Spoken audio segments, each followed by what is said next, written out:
Salve, salve, bom dia, começando mais uma live neste domingo direto de São José dos Campos. Vamos avançando para os últimos capítulos do nosso livro aqui, The One Thing, a única coisa, do Gary Keller e de mais um carinha aqui que faz a autoria junto com ele, certo?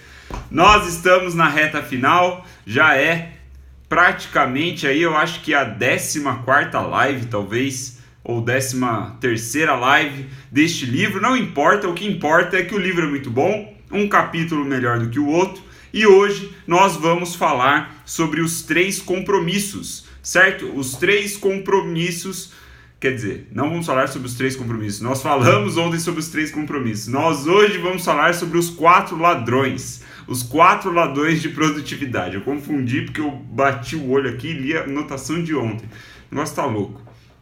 Mas, live número 129, meus amigos, vamos falar sobre, então, os 4 ladrões de produtividade.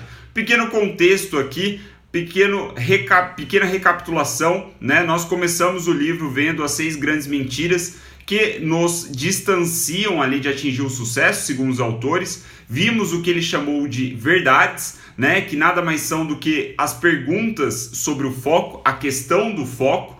E aí avançamos então para a terceira parte, chamada de resultados extraordinários, onde os autores nos apresentaram a fórmula para implementar a única coisa, né, a metodologia da única coisa na nossa vida. Nesta fórmula nós vimos 3 elementos, que são basicamente propósito, prioridade e produtividade.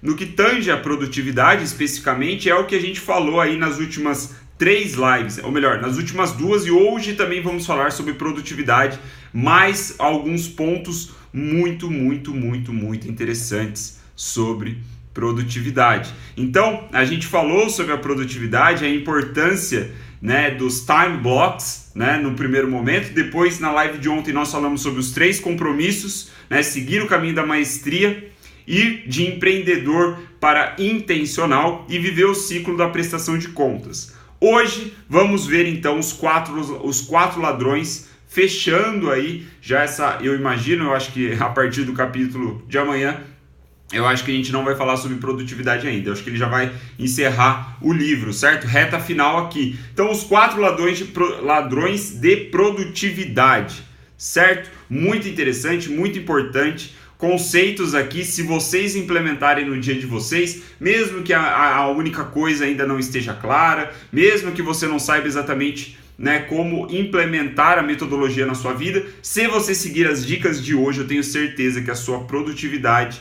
pode multiplicar-se por infinitas vezes. Né? Você vai se sentir mais produtivo, porque eu tenho, né, o prazer de dizer que mesmo antes de ler o livro, eu já conseguia implementar algumas coisas aqui que ele fala, né, sobre os ladrões, né, de produtividade.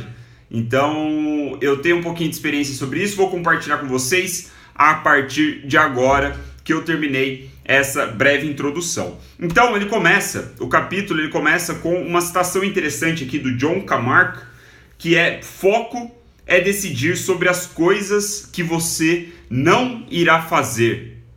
Foco é decidir sobre as coisas que você não irá fazer. Essa é uma citação muito interessante, meus amigos, porque a gente tende a ver como foco aquilo que a gente vai dizer sim, né? O que vamos focar, no que vamos trabalhar, o que nos trará o resultado extraordinário que a gente precisa, né? A gente tem uma tendência, pelo menos a maioria de nós, a pensar nessas perguntas como, pensar nas respostas para essas perguntas como um sim, quando na verdade é sobre não, é sobre ignorar todo o restante, né? Ignorar a maioria das coisas, dizer não para a maioria das coisas. Então, os 4 ladrões que roubam a nossa produtividade, eles navegam em torno desse sistema, de como nós podemos preservar o nosso time block, como nós podemos preservar o nosso único sim, que é a nossa única coisa, para que conseguimos causar aí os resultados extraordinários, conseguimos ir pulando de prioridade em prioridade, certo? Então, o primeiro ladrão é justamente a incapacidade de dizer não. A incapacidade de dizer não é um ladrão de produtividade, né? Porque se nós estamos o tempo todo aceitando coisas que são jogadas na nossa vida, o nosso foco se dissolve. Simples, certo? Se nós estamos falando sim, sim, sim, naturalmente a gente vai começar a sufocar o nosso time block se a gente não acabar com o time block de uma vez por todas, acabar com o momento do nosso dia no qual a gente trabalha, né, arduamente ali para atingir o resultado extraordinário. Então, proteger o seu sim é dizer não para tudo, certo? Uma vez que você teve clareza sobre as coisas nas quais você precisa trabalhar no seu momento ali de concentração, né, o time block que a gente chama, a única coisa, todo o resto é não. Todo o resto é você dizer não para todo o resto, é proteger o seu sim. E lembre-se, né, a sugestão dos autores é fazer esse time block durante 4 horas apenas, né? O que para muita gente pode ser muita coisa, 4 horas no dia. Às vezes as pessoas não têm tanto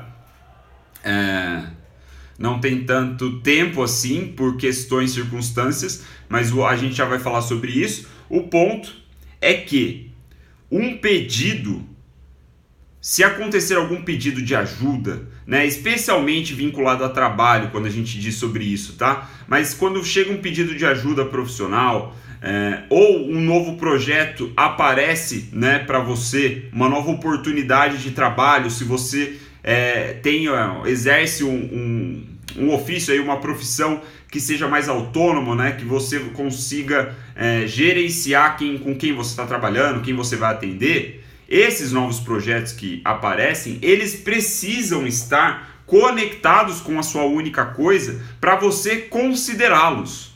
Veja bem, considerá-los e não de sair dizendo sim para tudo. Eu confesso que eu tenho uma dificuldade muito grande para dizer não. Talvez aqui o maior ladrão para mim, desses 4 que eu vou apresentar, né, que eu tirei do livro, obviamente, talvez o mais difícil de combater seja justamente esse daqui, a incapacidade de dizer não. Eu costumo falar sim com facilidade para muitas coisas, depois acabo me arrependendo, acabo caindo na real, falo, porra, né, não deveria ter dito sim. Então, hoje eu estou já mudando, né, já estou tentando entrar na minha resposta padrão como não. De uma forma gentil, de uma forma simpática, mas dizer não para a maioria das coisas. E é isso que o autor sugere, né? Diga não. Se você tiver dúvida sobre aceitar ou não, diga não. Se você tiver dúvida, diga não. Então, esse é o primeiro ladrão. A nossa incapacidade de dizer não é uma forma de ir minando e dissolvendo a nossa produtividade. Porque lembre-se, a gente tem que fazer uma única coisa. A gente tem que ser criterioso nisso, certo? O segundo, muito interessante também, eu diria que esse segundo ladrão é o segundo também para mim, que mais me pega. O primeiro eu acho que é essa incapacidade de dizer não. O segundo é o medo do caos.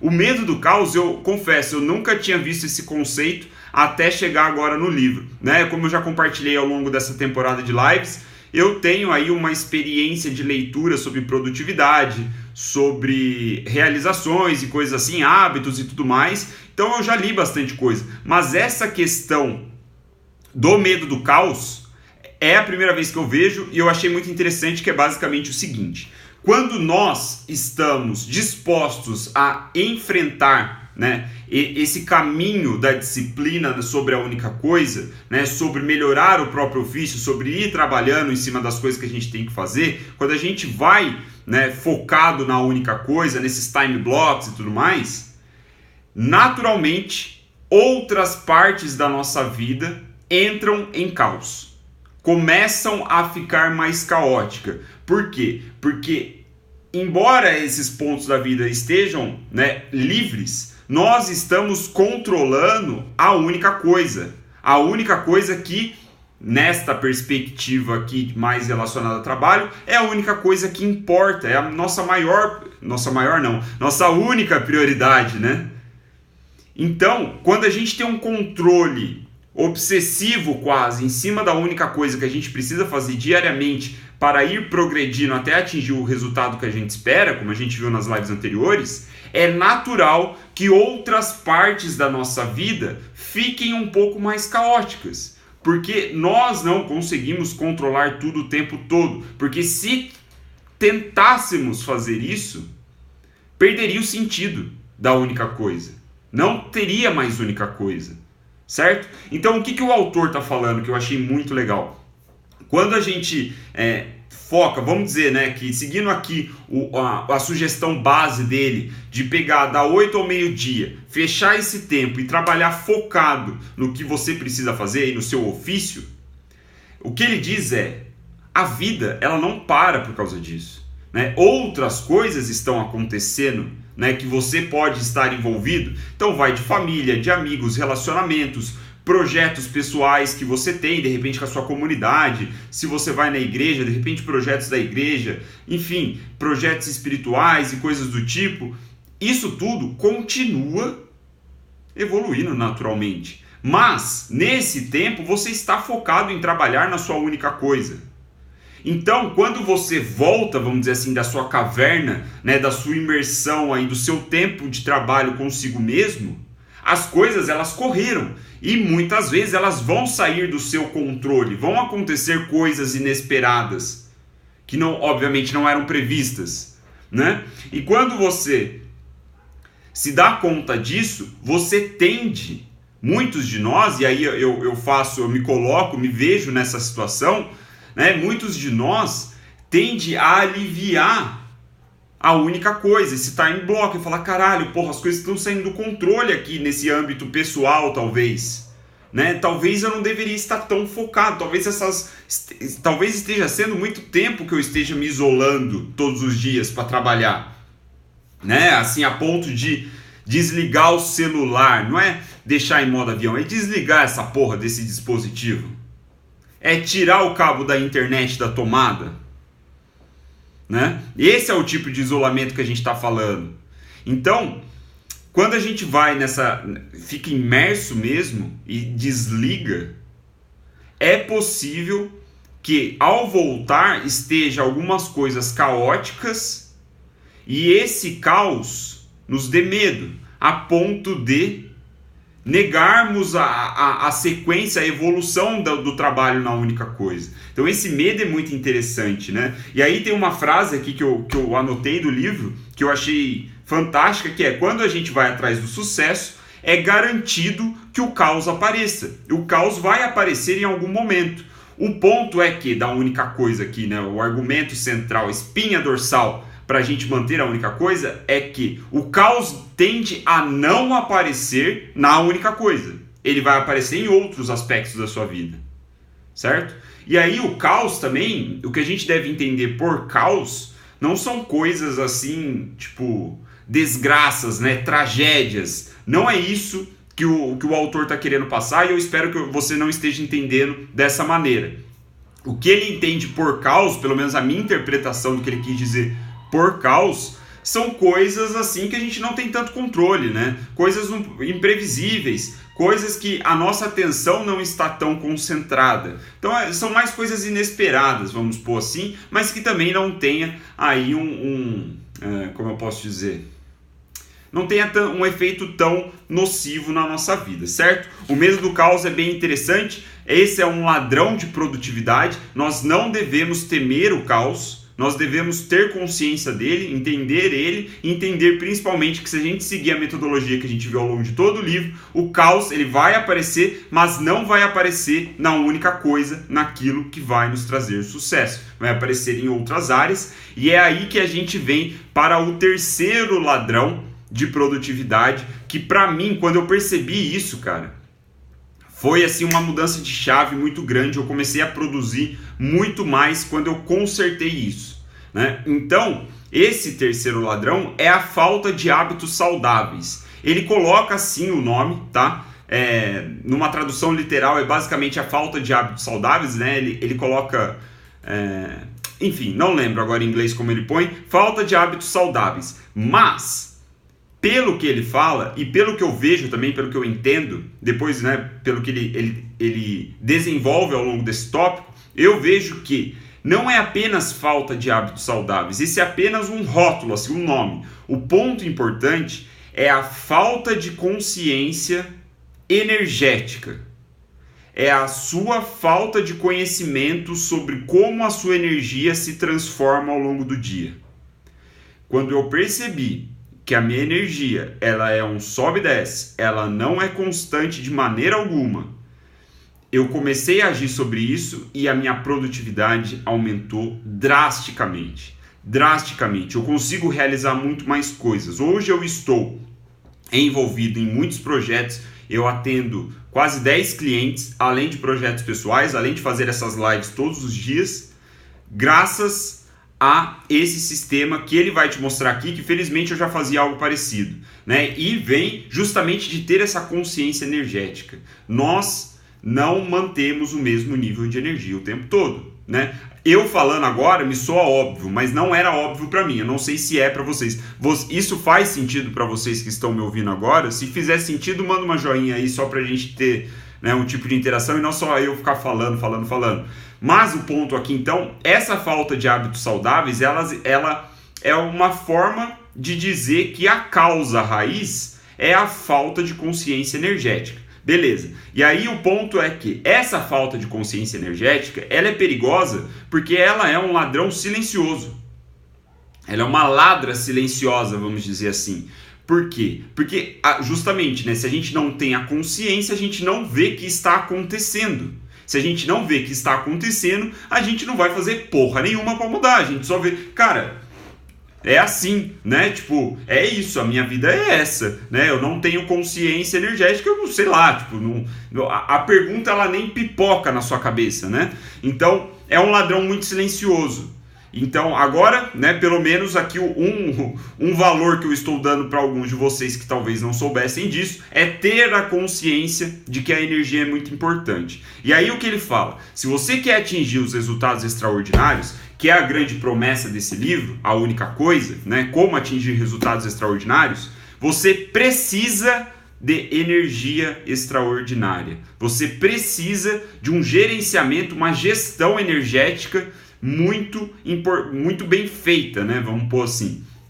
Então, o que ele sugere? Primeiro de tudo, compre o livro e leia mais sobre isso, né? Tem outros livros, talvez não, com toda certeza, que vão bem mais a fundo nesse ponto, né? E eu não vou gastar meu tempo aqui falando sobre eles, mas você pode comprar esse livro aqui e ver o que o autor fala, que já é suficiente.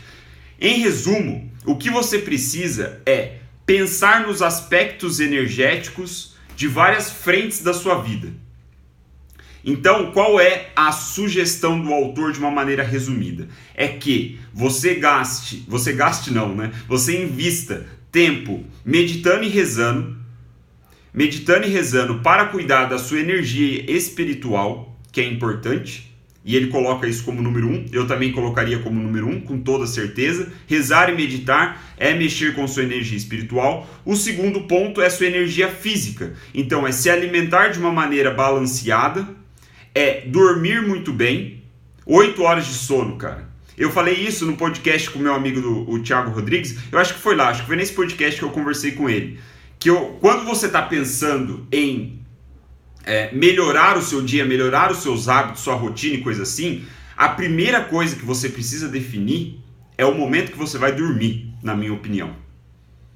Por quê? Porque quando você tem um momento para dormir, é aí que você começa o seu dia seguinte, né? Ou melhor, reformulando a frase de uma maneira mais clara, o seu dia começa na noite anterior. Então, se você se sentir inspirado a melhorar os seus hábitos, controlar um pouco mais a sua energia, comece definindo um momento que você vai dormir todos os dias. E tente não falhar. Se você vai dormir às 10 da noite, né? Tente ali já, 9 horas da noite, estar indo para a cama. Você não vai deitar às 10, né? Enfim, seja um pouquinho inteligente. Então, definindo o horário de dormir, você cuida do sono e tente dormir pelo menos 8 horas de sono, né? E é uma coisa que o autor brinca que é muito interessante, né? Quando a gente fala de 8 horas de sono, naturalmente vem algumas pessoas, né? Ou você conhece algumas pessoas que falam, eu não preciso de 8 horas de sono, com 5 horas eu tô bem. E aí ele fala, essas pessoas ou são aberrações da natureza, que de fato existem pessoas assim, ou elas estão escondendo, né, sintomas ali, efeitos colaterais da falta de sono que elas não te falam quais são. A base, cara, todo mundo precisa de sono. Sono é importante, dormir é bom, descansar faz bem, justamente porque quando estamos acordados, nós vamos precisar de toda a energia possível para executar, certo? Então, ter as 8 horas de sono, cara, tem sido assim, para mim é o meu grande desafio energético nesses últimos tempos, né? Manter aí uma rotina de pelo menos 8 horas de sono por dia. É muito difícil para mim, principalmente pelo horário de dormir e não pelo horário de acordar. Para mim, tá? Para você talvez seja diferente. Mas o ponto é esse, energia física, comer, se exercitar e dormir, né? Exercício físico não vou nem falar, alimentação não vou nem falar, você já sabe dessa merda, você sabe que você tem que cuidar dessa porra, então é mais aqui um motivo para você cuidar da energia física, porque é a energia física que vai evitar que você fique cansado, molenga, né? Depois de ter almoçado e enchido a barriga de carboidrato, sei lá, do que você vai comer, e ficar com aquele sono de tarde, né? Então energia física, e aí vem outra energia que é energia emocional. É você manter-se muito bem relacionado com as pessoas em torno de você, né? Com a sua família. É você beijar os seus entes queridos, é você abraçar os seus entes queridos, é você conversar com os seus entes queridos. Isso ajuda você a elevar a sua energia emocional. E tendo a energia emocional elevada, o seu propósito ele fica aflorado. Porque geralmente o seu propósito está intimamente ligado com as pessoas que estão em torno de você, né? Como a gente falou.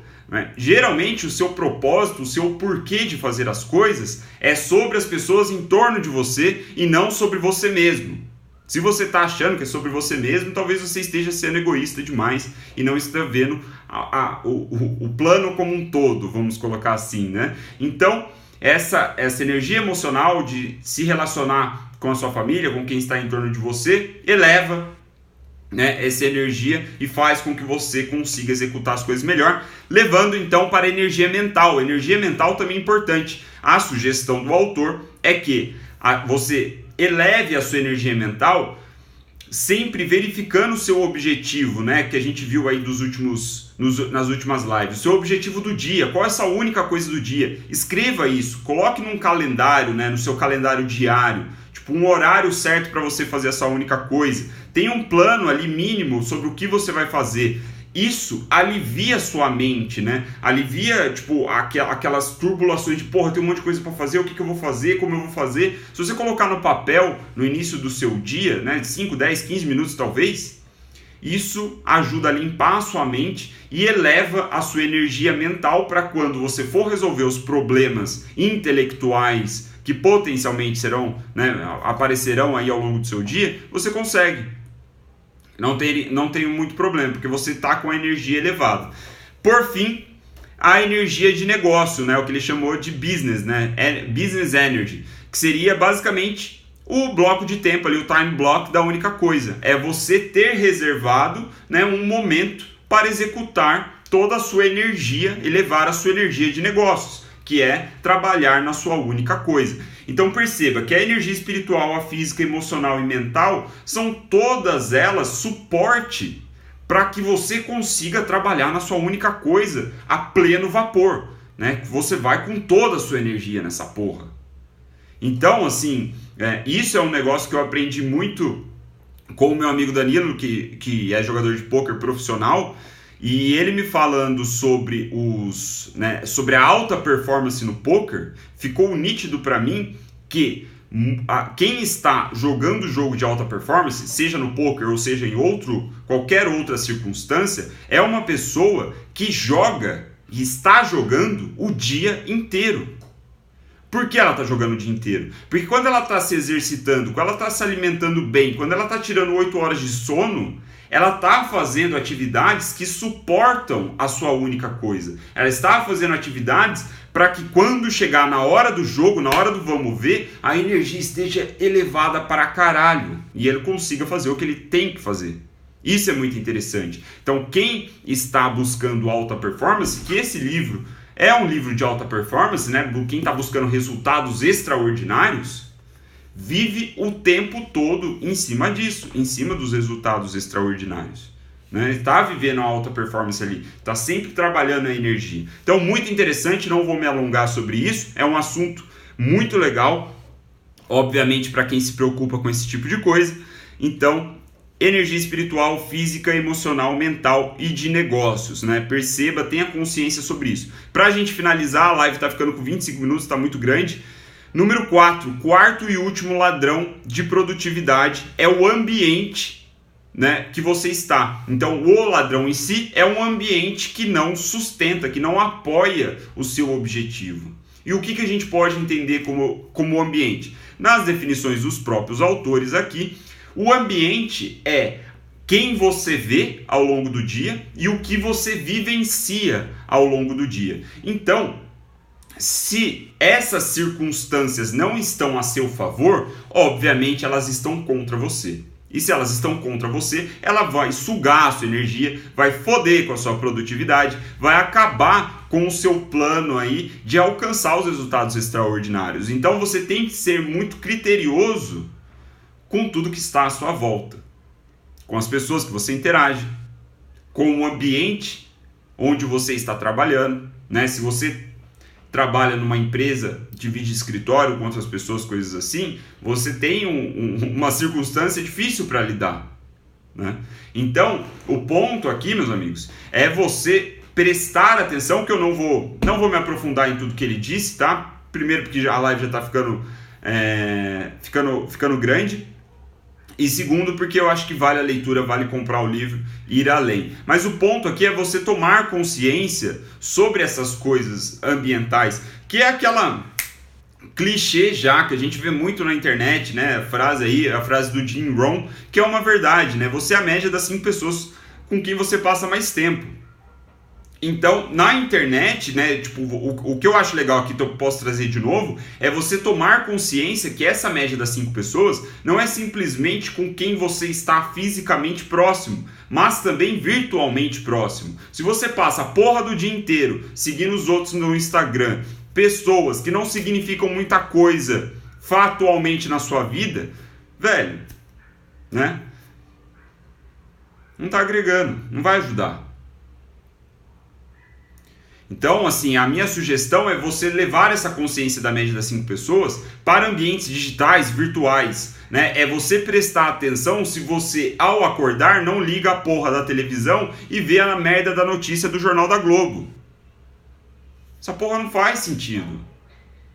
Porque isso entra na sua cabeça, é uma forma de você conviver com aquelas pessoas que estão falando ali virtualmente para você.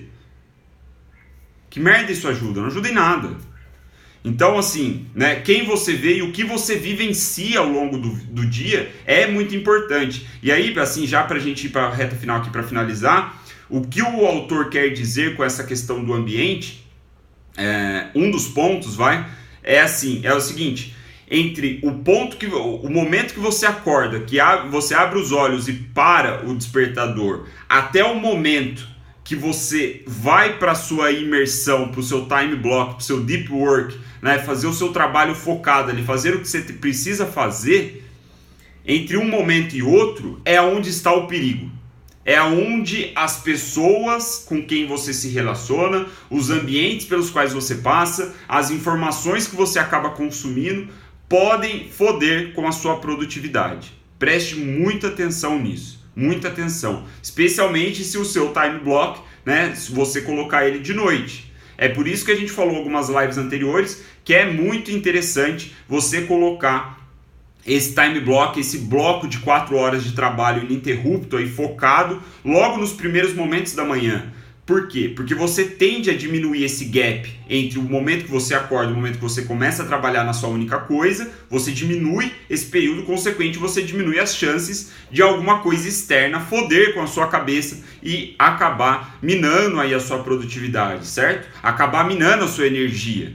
Então, a sugestão do autor, já para a gente finalizar, falando sobre, né, trazer o time block para o início da manhã, a gente finaliza dessa mesma forma. Você pegar aquelas práticas de gestão energética, né, espiritual, mental, emocional, física e de negócios, tentar colocar isso no começo da manhã.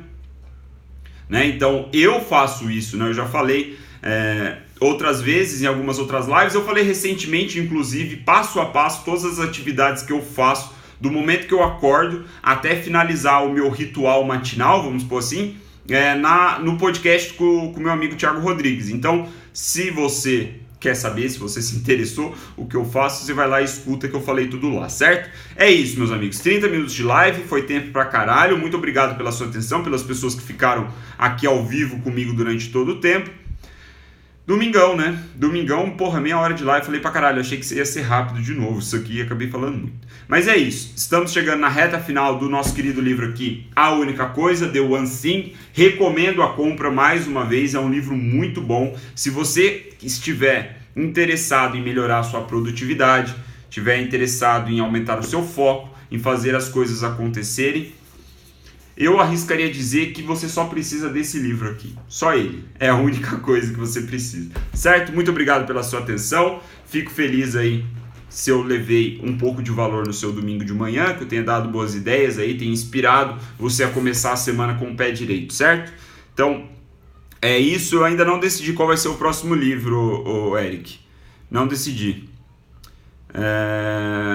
Enfim, vamos nessa. Bom domingo aí pra vocês. Bom descanso para quem vai descansar, bom trabalho para quem vai trabalhar. Nos vemos amanhã, às 9h03 da matina, como de costume, certo? Com a reta final ali do livro. Muito obrigado. Valeu, pessoal!